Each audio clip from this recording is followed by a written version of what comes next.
Herzlich willkommen zu Senkrechtstarter, euer YouTube-Kanal für alles über Raumfahrt. Passiert richtig viel gerade und die Woche stand für mich unter dem Motto Raumanzüge, EVAs wegen Polaris Dawn. Und da habe ich mir einen Experten heute eingeladen, und zwar Professor Dr. Klaas Olthoff. Hallo Klaas, schön, dass du es geschafft hast. Hallo, schön, dass ich da sein darf. Genau, ich stelle dich vielleicht kurz vor. Es gibt vielleicht den einen oder anderen Senkrechtstarter, der dich schon kennt, weil du hast nämlich einen Talk gehalten auf der BSVR-Konferenz jetzt im Frühjahr. Raumanzüge, ein großes Thema, was sich jetzt schon eine Zeit lang begleitet. Du bist jetzt Professor seit diesem Jahr in Stuttgart für Astronautik und Exploration.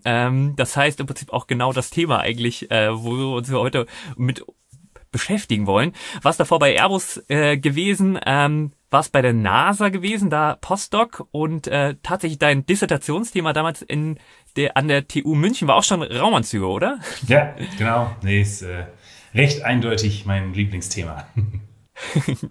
Cool. Vielleicht, weil es ist ja so der Aufreißer heute, das Polaris Dawn. Hast du dir das angeschaut? Ja klar, auf jeden Fall.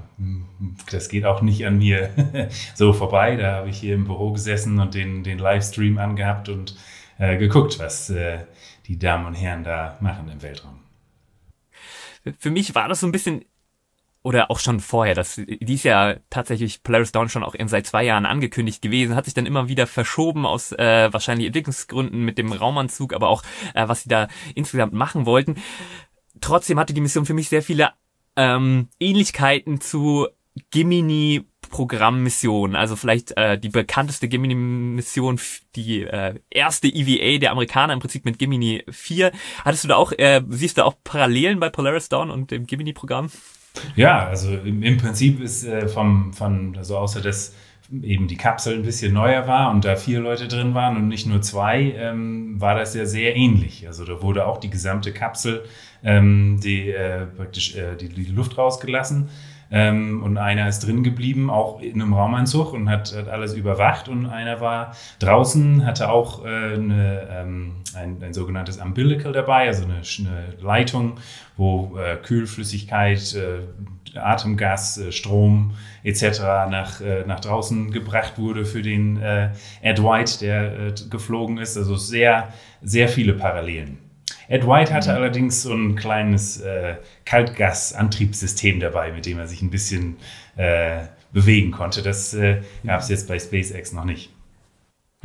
Ich fand es ein bisschen bemerkenswert, weil tatsächlich, ich habe es dann auch live verfolgt, ich habe ja den Livestream auch begleitet, auch versucht, den zu Deutsch zu kommentieren, und so von der Körperhaltung her oder auch wie die sich bewegt haben, jetzt sowohl Jared als auch Sarah, das sah für mich tatsächlich irgendwie auch ähnlich aus, wie so der Bewegungsfreiheit von Gemini.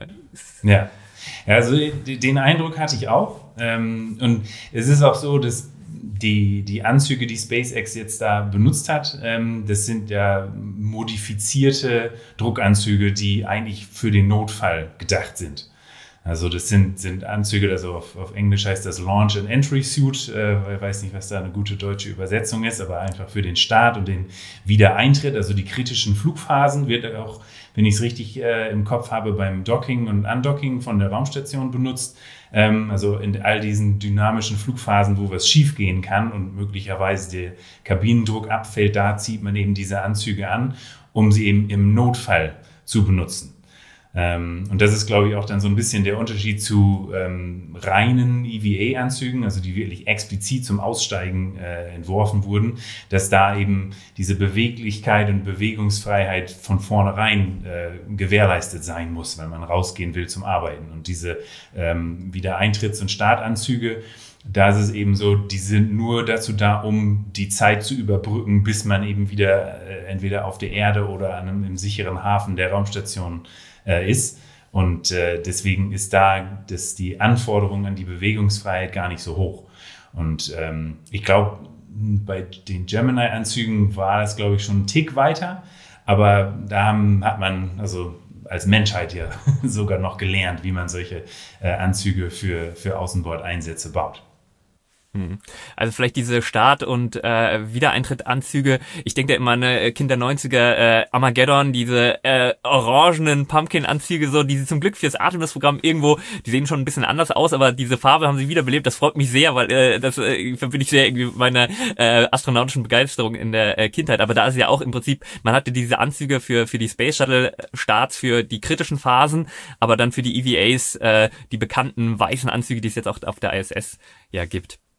Und da ist ja vielleicht so ein bisschen die Überleitung, also wenn du das jetzt so mal anschaust, ich habe in der deutschen Presse so Sachen auch gelesen, von wegen, dass es so ein bisschen PR-Stand ist oder Milliardärsvergnügen und so weiter. Für mich war es trotzdem total beeindruckend, weil ich denke mir immer, EVA ist halt einfach was sehr Komplexes und irgendwie schon gefährlich. Du bist dann halt wirklich den Bedingungen des Weltalls irgendwo direkt ausgesetzt. Trotzdem, wenn man sich so eine ISS anschaut, wie so die EVAs da ablaufen, das gab da für mich schon irgendwo Unterschiede. Was ist dir da vielleicht irgendwie aufgefallen? Also der Vergleich ist natürlich jetzt ein bisschen schwierig, weil bei einer ISS EVA wird es natürlich mit einem ganz anderen Zweck gemacht. Also da geht es ja dann immer darum, draußen irgendwas zu reparieren oder zu ersetzen oder umzubauen, Experimente anzubringen und wieder einzuholen. Und die sind ja auch von vornherein darauf ausgelegt, zwischen 6 und 7 Stunden zu dauern. Und in dem Fall jetzt diese Woche waren es natürlich 12 Minuten pro Person, also deutlich kürzer. Deswegen finde ich den Vergleich zwischen den beiden ein bisschen schwer zu machen. Das sind einfach ganz andere Anforderungen, ganz andere Voraussetzungen für die beiden Fälle. Und dann vielleicht wären wir wieder bei Gemini, weil ich glaube, Gemini 4, da waren wir irgendwie auch bei 20 Minuten oder so, was die EVA insgesamt irgendwie da gedauert hätte.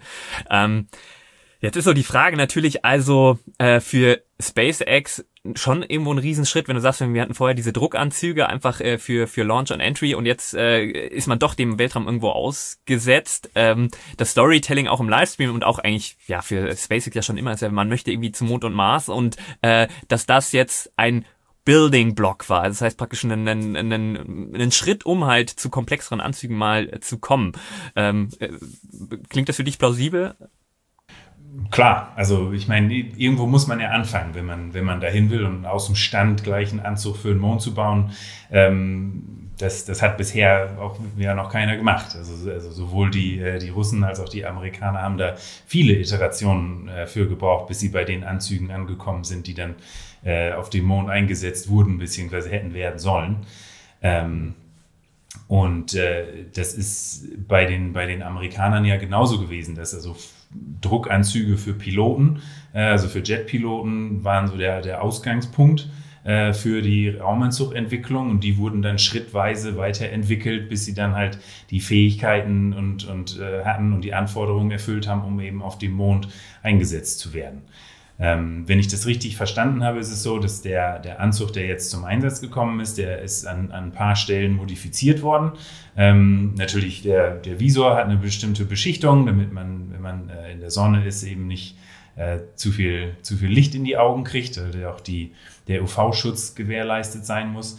Und dann beim Druckanzug selber wurden ein Gelenk an der Schulter und ein Gelenk am Unterarm eingebaut, um eben die Rotation des Handgelenks und der Schulter hinzukriegen. Das sind, also man sieht nicht so viel, also ich habe da jetzt auch keine Insider-Informationen von jemandem bei SpaceX gekriegt, sondern ich rede auch nur von dem, was ich von außen sehen kann und die Materialien, die SpaceX veröffentlicht hat. Das Schultergelenk insbesondere sieht relativ simpel aus. Es ist wirklich nur so ein Freiheitsgrad, ein Rotationsfreiheitsgrad hat. Die Gelenke, die NASA bei den Raumanzügen einbaut, die also auch jetzt bei der alten EMU, die jetzt auf der Raumstation zum Einsatz kommt, die sind deutlich komplexer. Also die haben mehrere Freiheitsgrade und deswegen sind die natürlich auch ein bisschen größer und sehen ein bisschen klobiger aus als die von SpaceX, die natürlich ganz schick sind. Ich glaube, auch aus deinem Vortrag kenne ich das mit diesen Anzügen aus dem Apollo-Programm und dass man die weiße Farbe, die man da für den Mond EVAs irgendwie gewohnt ist, oder wenn man Leute jetzt fragen will, wie sieht ein Astronaut es dann aus, dann kommt immer ist weiß und so, was ja wahrscheinlich auch der Sonneneinstrahlung geschuldet ist oder dem Thermalmanagement, sage ich jetzt mal. Und dass es aber darunter ja im Prinzip so eine Hülle gibt, die auch irgendwie den Druck ja auch irgendwie halten muss und wo es dann irgendwie unterschiedliche Struktur oder Mechanismen gibt, um diese Beweglichkeit irgendwie zu gewährleisten. Da ist jetzt die Frage, dieses Weiße oben drüber, also ja, Sonneneinstrahlung, hat das noch einen anderen Grund? Also ich hatte irgendwo mal bei den ISS-Anzügen, glaube ich, mal gehört, dass es auch so Mikrometeoritenschutz auch so ein bisschen sein soll. Ja, ein bisschen. Also das äußere Material ist schon recht widerstandsfähig. Auf der ISS ist es, also man nennt das dann eine Engineered Surface, auf der man da unterwegs ist, also irgendwas, was menschengemacht ist, im Gegensatz zu einer natürlichen Oberfläche, wie es auf dem Mond oder auf dem Mars oder beim Asteroiden der Fall wäre. Das heißt, da ist so diese scharfkantige Steine, Regolith, das Problem hat man natürlich nicht. Nichtsdestotrotz, also es gibt auf der ISS auch so ein paar Stellen, wo auch es schon passiert ist, dass die Löcher in den Anzug, zumindest in die äußere Hülle, gekriegt haben, weil da zum Beispiel auch Weltraumschrottteilchen oder Mikrometeoriten eingeschlagen sind auf Metalloberflächen. Es gibt dann so einen kleinen Krater mit scharfen Kanten und da gab es dann auch kleine Schnitte in den Handschuhen drin. Also einfach so ein bisschen widerstandsfähige Schutzschicht außenrum ist schon sinnvoll, wenn man nur durch eine kleine dünne Gummihülle getrennt ist vom Vakuum. Wegen Mikrometeoriten und Weltraumschrott ist ein bisschen schwierig. Also Raumstationen oder Raumfahrzeuge haben da so ein bisschen größere Systeme. Whipple Shield nennt sich das dann, wo eine Schutzschicht oder eine Schutzhülle um die eigentliche Druckhülle außenrum ist. Und wenn dann Teilchen auf diese Druckhülle auftreffen, dann zerschmettern die in ganz viele kleine Teile und die Energie verteilt sich auf eine größere Fläche. Und dann wird eben die Druckhülle nicht durchschlagen. Aber das sind so Sachen, die sind 10 Zentimeter groß. Das ist dann ein bisschen zu viel für einen Raumanzug. Das heißt, so richtig viel kann man tatsächlich mit einem weichen, beweglichen, flexiblen Gebilde gar nicht so tun. Und es ist auch so, wenn die Teilchen klein genug sind, dann kriegt man mehr oder weniger so eine Art glatten Durchschuss durch das Material. Da entsteht dann einfach ein kleines Loch. Das Loch ist dann, wenn es klein genug ist, so, dass man eben eine gewisse Zeit hat, bis man wieder zurück in seinem Habitat oder seinem Raumfahrzeug sein muss. Und da gibt es auch dann Reservetanks in den Raumanzügen drin, um eben genau dieses Loch zu füttern sozusagen mit übrig oder zusätzlichem Gas. Und hoffentlich schafft man es eben dann wieder zurück. Aber wenn das Teilchen irgendwann zu groß ist, dann hat man halt einen rapiden Druckabfall im Anzug und dann hat man nicht viel Zeit. Also auf jeden Fall nicht genug Zeit, um dieses ganze Prozedere, was wir ja auch gesehen haben, am Donnerstag mit rein und die Luke zu und wieder bedrucken. Das dauert Minuten, mehrere Minuten. Und so lange kann man im Vakuum einfach nicht überleben. Also wenn die Teilchen groß genug sind, dann hat man leider einen schlechten Tag. Das heißt auch im Prinzip eigentlich diese EVAs immer auch ein Tick Glücksspiel sind, beziehungsweise dass man mit Wahrscheinlichkeiten rechnet, von wegen, na gut, die ISS muss da 24/7 hängen und ist dem 24/7 ausgesetzt und dann muss man sich überlegen, wie dreht man die oder wie fliegt sie oder wie ist die geschützt, mit welchen Mechanismen, aber die EVAs, man muss ein bisschen auch hoffen, dass es gut geht, so, und das heißt, die sollen halt nicht die ganze Zeit draußen rumlaufen in den Anzügen. Und man kennt ja diese Apollo Videos, wo sie da im Prinzip immer mutiger wurden und gerade auch bei dem späteren, wenn die da irgendwie mit irgendwelchen Werkzeugen spielen und hinfallen und wo man auch denkt, von wegen so ganz gut war wahrscheinlich den Ingenieuren am Boden nicht zumute, als dann diese Sachen passiert sind und aber also das heißt, diese äußere Hülle auch so ein bisschen eine Schutzhülle ist, um mechanische Beanspruchungen praktisch vor der Druckhülle wegzuhalten. Ja, also es ist auch tatsächlich wo habe ich tatsächlich dann auch mitgekriegt in meiner Zeit bei der NASA, ganz viele von den Anforderungen, das ist immer so das Ingenieurssprech, also es gibt dann immer eine ganz, ganz lange Liste an Sachen, die ein System welcher Art auch immer eben erfüllen muss. Und das sind eben die Anforderungen und es gab sehr viele Anforderungen, die genau auf diesen Fall abgezielt haben, was passiert, wenn wir hinfallen. Und also alle möglichen Sachen. Also das Offensichtlichste ist, wenn man mit dem Gesicht, mit dem Visor auf den Stein drauf fällt. Dann muss also dieser Visor muss eben so designt sein, dass er es bis zu einem gewissen Grad eben aushält. Genauso mit dem Lebenserhaltungssystem auf dem Rucksack. Da waren auch die schlimmsten Lasten, also war nicht der Start oder sonst was, sondern wenn wir rückwärts umfallen und auf den Stein drauf fallen, dass eben da nichts kaputt geht. Also da haben wir viel Zeit mit verbracht, zu versuchen, diese Anforderungen zu erfüllen. Warum eigentlich Anzug? Also man weiß es ja schon so ein bisschen, dass der menschliche Körper nicht dafür gemacht ist, im Weltraum zu sein. Aber was würde uns als erstes killen oder was wäre eigentlich das Hauptproblem, wenn wir da im Weltraum sind?